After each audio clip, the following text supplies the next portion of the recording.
hubungan bulan Syawal dan pernikahan kalau di Aceh, Bang?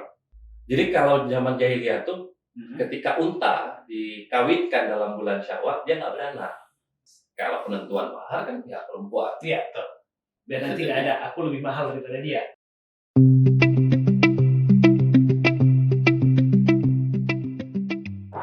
Oke, seperti biasa di edisi podcast Pulipiki kali ini kita kedatangan seorang tamu spesial. Beliau adalah seorang blogger muda Aceh yang nggak juga terlalu muda, tapi anggap saja muda. Blogger yang lebih spesifik berbicara tentang perjalanan, travel, dan kebudayaan. Siapakah beliau? Yudi Randa. Assalamualaikum, Bang. Waalaikumsalam warahmatullahi wabarakatuh. Nggak bisa salaman dong sekarang. Oh iya, kita dulu aja. Oke, apa kabar, Bang?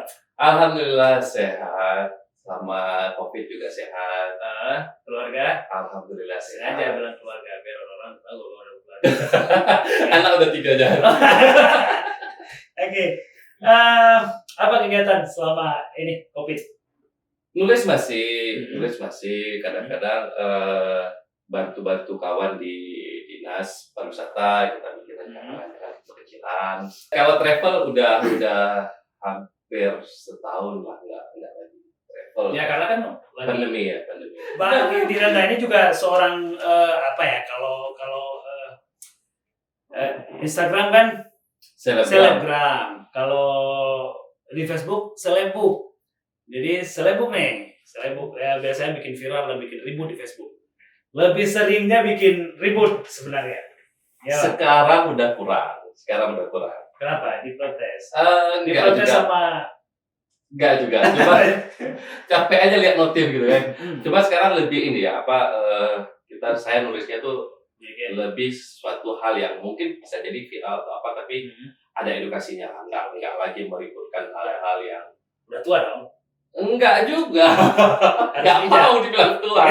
Enggak mau dia. Saya gini, terkadang seorang misal penyanyi nih, penyanyi, dia kalau udah semakin tua lagunya semakin bijak.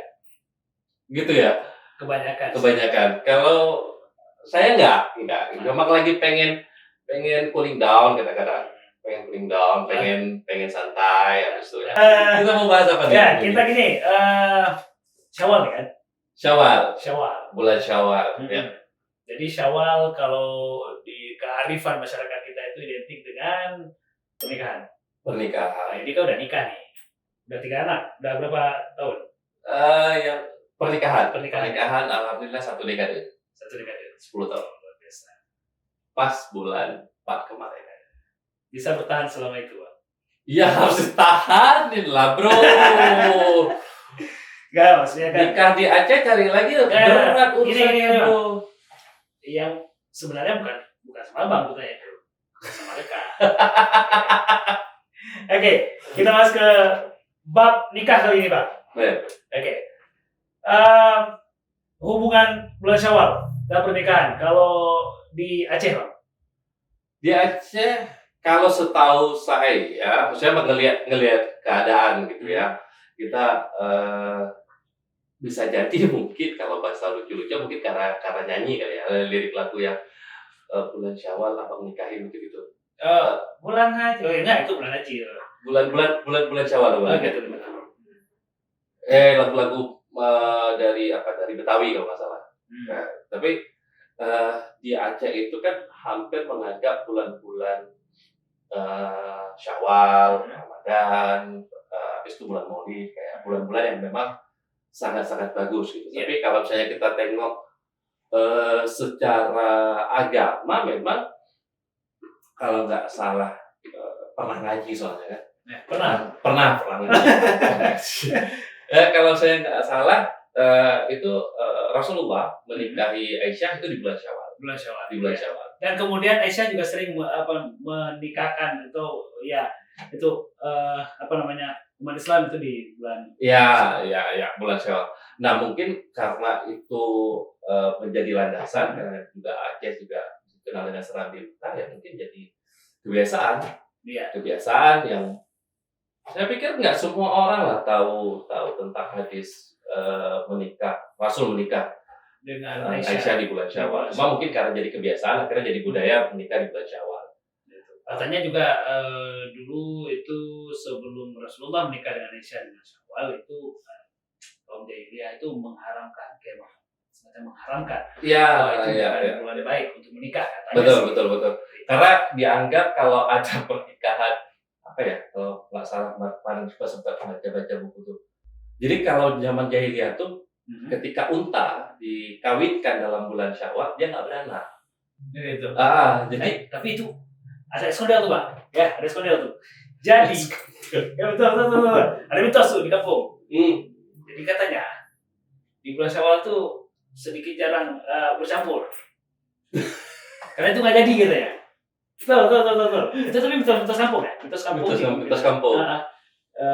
Agak sedikit kurangi lah intensitas berbaur gitu. Itu salah satu ya. Itu salah satu mungkin karena itu sunnah. Sunnah dalam agama dan kemudian menjadi kebiasaan bagi kita. Nah, ada lain nggak? Misalnya kayak kalau di Barat Selatan kan, Barat Selatan ada budaya tumuntu. Nah, tumuntu jadi datang ke rumah keluarga besar, nini mama segala macam, datang perkenalkan istri, sebagai pengantin baru lah, perkenalkan istri, perkenalkan suami, kemudian dapat salam tempel. Betul. Ya kan? Tapi sebelum dapat salam tempel kan kita harus bawa sesuatu. Di sana nggak Bang? Pada Selatan nggak Bang? Enak dong. Aman kami. Saya 2 kali nyediain modal loh, Jat. Enggak. Kalau saya kemarin nikah, jadi saya nikah itu menjelang bulan puasa. Tapi di luar Rajab lah, karena Rajab dianggap bulan panas kan. Bulan-bulan itu, jadi Lebaran pertama itu teman-teman juga pergi ke rumah-rumah keluarga yang jauh, yang dekat, semua pergi. Dan itu harus bawa sesuatu. Bawa kue kaleng, bawa kan modal aja. Modal. Jadi kalau bayangin beli kue 1 kotak yang mungkin pada saat itu harganya sekitar 50-an ribu, terus di salam tempelnya 20 ribu ya. Rugi lah. Kayak gitu. Cuma ya kita kan nggak nganggap itu. Tapi itu harus ditandain rumah tuh. Harus ditandain rumah tuh. Nggak usah balik-balik lagi. 20 ribu nggak boleh modal. Rumah wali. Oh, Bang. Jadi mungkin juga salah satu ininya, Pak. Salah satu alasannya. Karena gini, di Barat Selatan itu banyak kan yang saya tahu. Di Barat Selatan itu kayak ya kita datang kayak biasa, silaturahmi kayak biasa, nggak bawa apa-apa. Kemudian di sana kita dapat salam tempel, pulang. Jadi kesannya sebenarnya bukan di salam tempelnya, tapi di masih barunya itu. Jadi kan belum hilang lah aroma pengantinnya itu.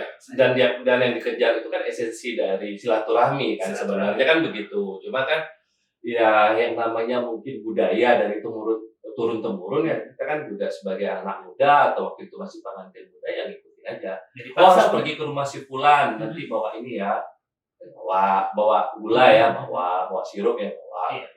Mungkin salah satu tuh Bang, tumuntu itu menjadi salah satu dari Syawal ke Zulhijjah itu nggak terlalu jauh kan? Nah, masih baru ya. Jadi ketika kita bawa calon juga, mungkin itu kearifan yang dipikirkan oleh keluarga. Nah, menikah kan bukan, kalau di Aceh nih Bang, itu spesifik ya di Aceh. Menikah kan bukan perkara yang mudah kalau di Aceh, kan? Ya. Kita mulai dari awal nih Bang. Ya. Dari mulai cara'uh lah, atau before. Sebelum cara'uh itu kita tahu kalau di kearifan mungkin sekarang udah mulai sedikit sedikit luas lah atau mungkin sedikit dimengerti. Kalau dulu sebelum cara'uh itu kan ada yang namanya kalon puraja. Ya. Itu kan sebelum lah. Ya. Nah, itu gimana Pak? Kalau pengalaman pribadi nih ya, pengalaman pribadi itu yang ditanya sama ayah, kebetulan ayah saya tuh walaupun Aceh besar, tapi beliau cukup paham tentang praja.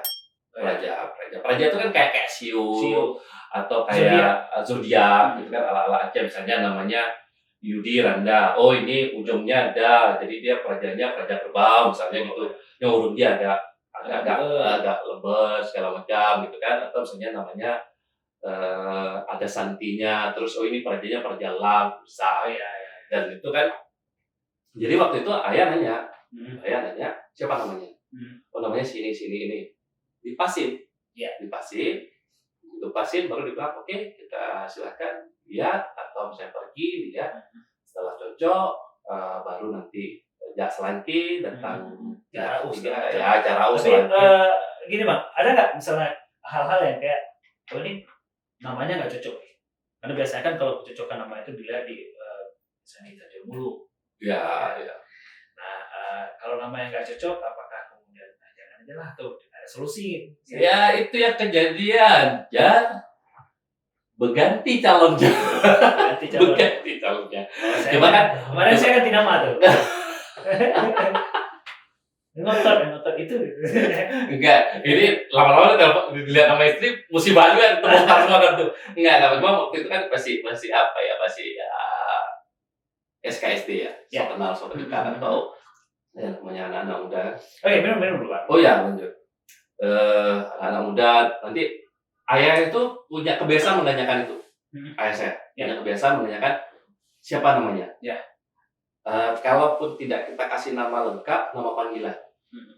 Nah, begitu nanti kira-kira menurut beliau ini agak berat sifatnya, maksudnya dengan saya nanti itu dia cuma bilang kalau ada kemudahan yang lain aja lah. Ya berganti ya. Ganti. Berapa kali ganti Bang? Bahaya aja. Oke, setelah kalau cocok nih secara nama kan? Ya. Secara nama cocok nih. Karena tadi Praja. Ini Praja. Secara Praja cocok nih. Katakanlah misalnya Praja IT, ada nggak sih Praja IT? Kayak gitulah. IT sama air misalnya, nggak cocok. Atau misalnya elang dengan elang lah segala macam kan. Kubu dengan kubah, nggak cocok. Jadi Prajanya cocok. Nah, kita kan lihat nama nih. Ya nama. Kalau dalam Tanjung Mulu kan ada nama ya kayak misalnya namanya Giranda dengan siapa? Nanti dipadukan ujung namanya. Kemudian dihitung ada kemungkinan 1, 2, 3, 4, 5 atau 0 di 5 kemungkinan itu. Kalau saya masih ingat yang pertama itu Telaga di Bawah Bukit. Jadi kalau lebihnya 1 Telaga di Bawah Bukit. Telaga di Bawah Bukit Bang, itu artinya rezekinya mengalir. Oh gitu. Itu Telaga di Bawah Bukit. Bukannya turun air bah ya? Telaga sumur di mata air. Oh iya baik. Ya, Telaga di Bawah Bukit. Kedua bulan purnama. Artinya ya ada mungkin kemungkinan buruk, tapi yang namanya bulan purnama itu terang. Jadi mungkin lebih terkenal atau mungkin orang masyhur jadi masyhur. Kemudian yang ketiga ketapang rampa, pohon ketapang yang rampa. Itu katanya kalau ada rezeki lagi banyak kali. Kalau lagi kurang hilang. Ya, kalau di saya nggak ada kayak gitu. Kebetulan nggak ada kayak gitu. Cuma waktu itu ketika ingin menikah, ketika ingin menentukan tanggal pernikahan, ini udah deal nih, maharnya sudah oke, semuanya sudah oke, menentukan tanggal pernikahan. Nah itu kan ada istilahnya calon urobulen. Ya urogen. Hari get, bulan get. Habis itu waktu itu ayah juga sempat ngitung ya, soalnya ayah saya tuh ngitung. Oh ini kalau kamu sama dia tanggal sekian, ini jatuhnya pertemuan. Oh pertemuan. Kalau jatuhnya ketemunya rezeki, ya kan? Ya. Ya walaupun begitu pernikahan rezekinya masih jauh juga ya, kejar-kejar juga gitu kan. Kan 5 tahun pertama risikonya gitu.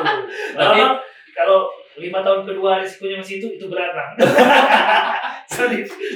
jadi tambah satu lagi gitu maksudnya. Enggak.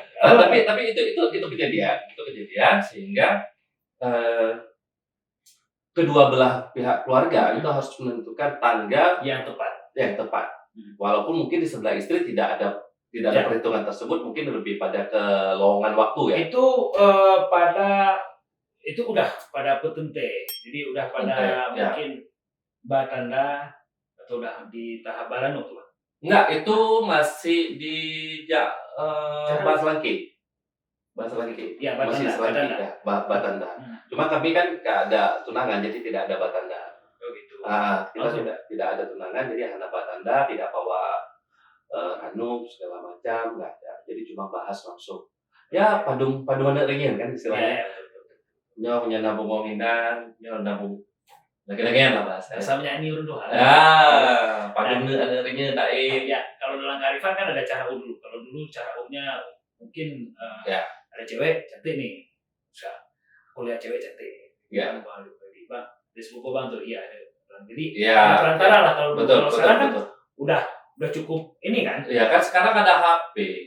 Kalau dulu kan ada cara kemudian ada perkenalan, ada selangki yang datang bertanya dulu. Tanya dulu ke si calon atau mungkin keluarga calon. Betul. Ada nggak gitu?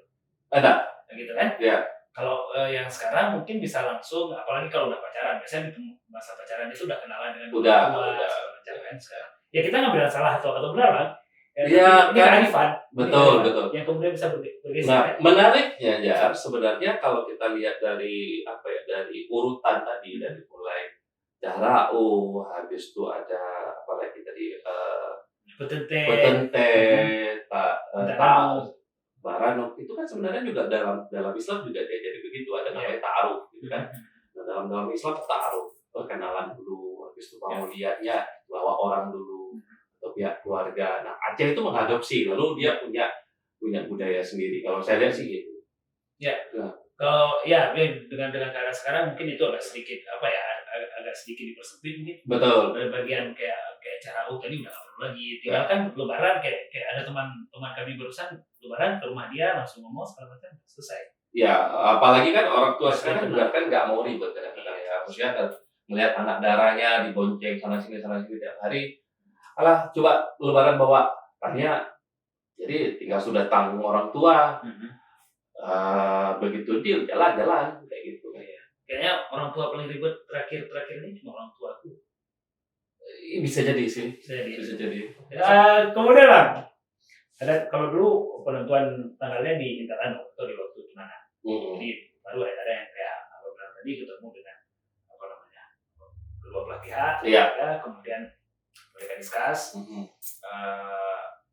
Menentukan tanggal baik. Biasanya sih itu melibatkan juga orang pandai. Bukan orang pintar ya. Orang pintar kan dukun. Betul. Iya kan? Makanya saya bilang orang pintar. Saya lebih suka dibilang pandai. Minimal tengku. Iya. Minimal pandai besi. Oke. Nah, tengku dan segala macam itu kan kita udah nama udah cocok, pelajarannya udah cocok biasanya, kemudian harinya juga udah cocok. Baru nanti ada biasanya sih nikah, menggatip. Ya. Biasanya ini kan ada jarak yang memang ya di penentuan tadi itu. Betul. Seberapa lama mereka tunangan? Bertunangan? Enggak. Kami tunangan Bang. 2 kali padi. 2 kali padi berarti setahun. Setahun nggak ketemu. Nggak bisa bawa jalan-jalan. Sebenarnya paling gak enak tuh bukan habis tunangan ya. Kalau di saya itu kejadiannya hari ini nikah. Jadi kan kita punya jarak untuk pesta. Jadi Intalinto atau darah baru. Itu nggak boleh ketemu ya. Padahal udah halal aja. Nah, kalau itu masih mending tunangan. Belum halal. Menang Bang. Di situ menang Bang. Ya. Aku nikah di sini nih. Di Aceh kan. Di kantor terus pulang dong. Oke. Nggak pulang kampung. Dia jauh kan. Nggak langsung bawa pulang segala macam tunggu ini. Nah, di situ kesempatan. Kita menang Bang. Jadi, berarti kebudayaan kita mungkin sebagian besar yang mungkin masih ada itu di kampung-kampung mungkin itu terhitung sah atau terhitung memang sudah boleh dianggap suami istri itu setelah Intalinto baru. Ya, sebagian kalau yang saya tahu itu mulai dari Aceh besar biasanya begitu. Jadi Barat Selatan. Jadi mungkin kasus ini kan cuma Utara juga kayak gitu lah Bang. Aceh secara umum masih. Cuma kan masalah buat buat pesta atau buat walimahan itu kan tergantung rezeki. Tapi ada om waktu itu kalau nggak salah saya tuh dia nikah ke Medan, habis ditalin tuh kan wajib kayak ada wajib ya, ada wajib darah baru. Itu kecil-kecilan, kecil-kecilan tetap terima keluarga untuk memberitahukan bahwasanya ini ada darah baru datang. Nah, gitu. Jadi walaupun mungkin dia tidak terlalu mampu dalam segi ekonomi, tapi masih. Nah, kita balik ke Bugatti. Ya. Dulu kata umi saya, dulu itu waktu menikah, mempelai perempuan itu tidak datang ke tempat pernikahan. Dia mungkin di KUA atau di masjid, misalkan kalau dulu banyak di KUA sih ya. Jadi mempelai perempuannya nggak datang ke tempat, mempelai perempuannya tunggu di rumah. Betul. Jadi mungkin katanya itu malu atau ya mereka nggak perlu terlalu ikut campur. Mereka kan pormo. Kelak mereka akan jadi pormo dan mereka ada di rumah. Menunggu. Ya. Dan dari situ ada semacam pelajaran, konon katanya, ada semacam pelajaran bahwa seorang perempuan adalah seorang yang harus menunggu suaminya pulang dalam keadaan bahagia. Konon katanya seperti itu. Konon katanya. Nah kalau sekarang kan bahagia bersama, Pak. Prinsipnya. Iya juga sih. Enggak, sebenarnya kan kalau kita kembali ke bahasa pormo ya. Jadi menarik sebenarnya dalam budaya Aceh itu hampir tidak ada istilah istri. Iya. Ya. Nggak ada. Hampir tidak ada istilah istri. Awak inong pun maksudnya paling itu kan hanya kayak istilah dalam bahasa. Yang paling banyak kan adalah bino. Bino itu kata bini dasarnya kan. Betul. Jadi Betawi sebenarnya. Orang Betawi mungkin yang masuk ke sini. Kalau pormo atau prumo itu dari kata urun pormo. Jadi betul. Dan bisa jadi gara-gara itu juga kan jatuh kepada budaya waris kan, perempuan biasanya mendapatkan rumah biasanya. Oke, Bang. Jelame, Bang. Nah, pembahasan paling menarik. Ya. Jelame. Jadi ada satu video dulu viral di media sosial. Wah, namanya Allah. Jadi ada yang kayak mahal jelame untuk perempuan Aceh. Dan konon katanya itu adalah masalah utama kenapa anak muda Aceh memutuskan untuk sedikit menunda pernikahan. Apakah anak kawin? Kalau saya bilang padahal ada ibadah kopi. 2016 salah satu tulisan saya itu sempat viral. Ya, sempat viral. Sebenarnya nggak viral, tapi sempat rame. Jadi 2016 tuh sempat nulis judulnya kalau nggak salah mahar dari Aceh. Jadi ketika menulis itu pasti kan terjadi pro dan kontra. Pasti jadi pro kontra antara ya kayak tadi Najar bilang, ada yang bilang ini kok gara-gara mahal. Habis itu ada juga yang membawa-bawa agama ketika Nabi mengatakan untuk menikah itu istilahnya sebaik-baiknya wanita ialah yang paling mudah maharnya. Cuma kan mudah ini ada orang sebagian menafsirkan sebagai ringan. Nah, cuma kan saya mungkin bukan ranah saya untuk membahas itu. Tapi waktu itu saya jelasin gini. Aceh itu dia kan setahu saya dia bukan hanya mengadopsi Islam, dia juga memandang nilai-nilai luhur. Misalnya, kenapa jelame mungkin mahal ya? Sebenarnya enggak juga gitu. Jadi waktu itu saya jawab gini, budaya Aceh itu juga sebenarnya dia melindungi perempuan. Ya, melindungi perempuan mulai dari kayak tadi dengan istilah pormo, jadi pemilik rumah. Sehingga dalam pernikahan pun, setelah kita nikah pun, biasanya laki yang pulang ke rumah perempuan. Laki yang pulang perempuan. Jadi kalau kita lihat sebenarnya budaya-budaya ini cukup melindungi perempuan, anak gadis, darah segala macam. Nah, kalau bayangkan, maaf ya, saya bukan mengkerdilkan yang murah maharnya, ya. Kecenderungan itu kan kadang-kadang menjadi penyebab misalnya mungkin nikah lagi. Iya, terlalu murah. Orang kita kan juga kan itu. Ya. Tapi ya maksudnya saya tidak ingin istilahnya ya mengatakan yang murah itu tidak baik ya. Kan itu kan tergantung. Karena tadi kita balik ke mudah. Mudah, ya. Mudah itu kan di antara kedua belah pihak. Misalnya si calon laki ini mungkin memang pengusaha besar. Kalau misalnya di pihak perempuan juga tahu dia mudahnya berapa sampai 20-30 lumayan, kenapa enggak? Nah, dan Aceh juga menganggap emas ini juga kan sebagai milik perempuan. Jadi mungkin ketika terjadi sesuatu ribut dalam rumah tangga, mungkin seret dalam ekonomi. Nah, kalau terjadi ribut dia punya modal. Ketika dia diusir oleh suaminya dia punya rumah. Nah, itu yang menjadi dasarnya sebenarnya. Nah, kalau misalnya di Barat Selatan sendiri kan jelaminya maharnya kan sebenarnya nggak besar, tapi dia juga ada uang hangus gitu. Kalau dihitung-hitung ya mirip-mirip lah. Mirip. Wah, hangusnya lumayan juga sih. Besar. emang Aceh kebetulan kan memang ini Bang, dalam ada satu semacam puan mungkin atau mungkin hadimaja atau katanya lebih murah jelame kan Juroro gum kawin le Juroro si minggu kawin le kan cuma punya gemucri si minggu tetap buat guna tinggal tidur. Jadi artinya kalau memang dibolehkan murah segala macam orang kita itu identik dengan hal yang itu loh Pak. Bisa jadi sih, bisa jadi. Karena coba bayangin, dalam surga itu ada apa aja? Ada banyak sekali keindahan, kemewahan segala macam, air yang mengalir jernih, kemudian ada lumur-lumur segala macam lah keindahannya kan. Tapi orang kita lebih ketika mau perang apa yang diinginkan? Bidadari. Yang lain apa?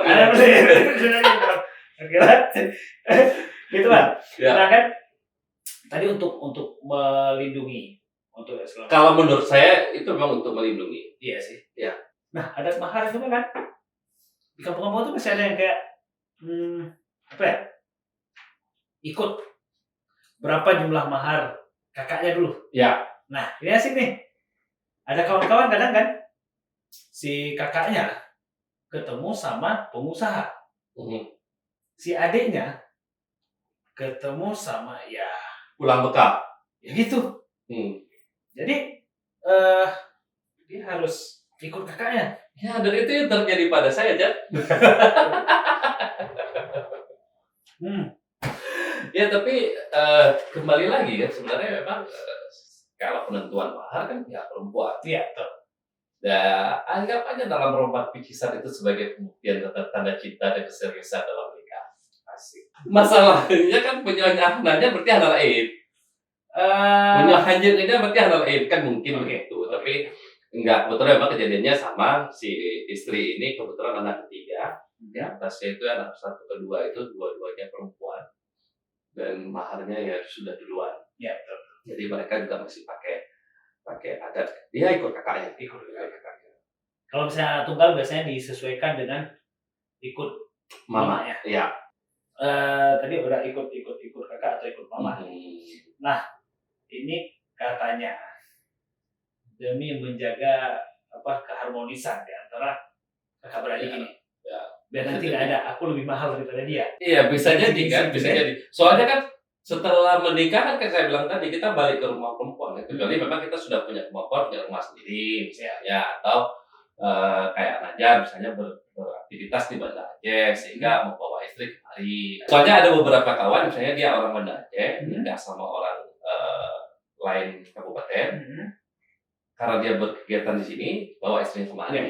Jadi ada seperti itu. Cuma mungkin sekarang nggak terlalu baku lagi. Iya, nggak terlalu baku lagi. Kita juga diberatkan dengan yang namanya tuntutan di walimah ya Pak. Apa tuh? Walimah. Tuntutan di walimah. Tuntutan walimah Pak. Harus ginilah, harus gitulah. Walimah kan kalau di tempat tertentu itu sampai 7 hari loh. Tapi ada yang hilang hari ini itu budaya malam bawa gacha.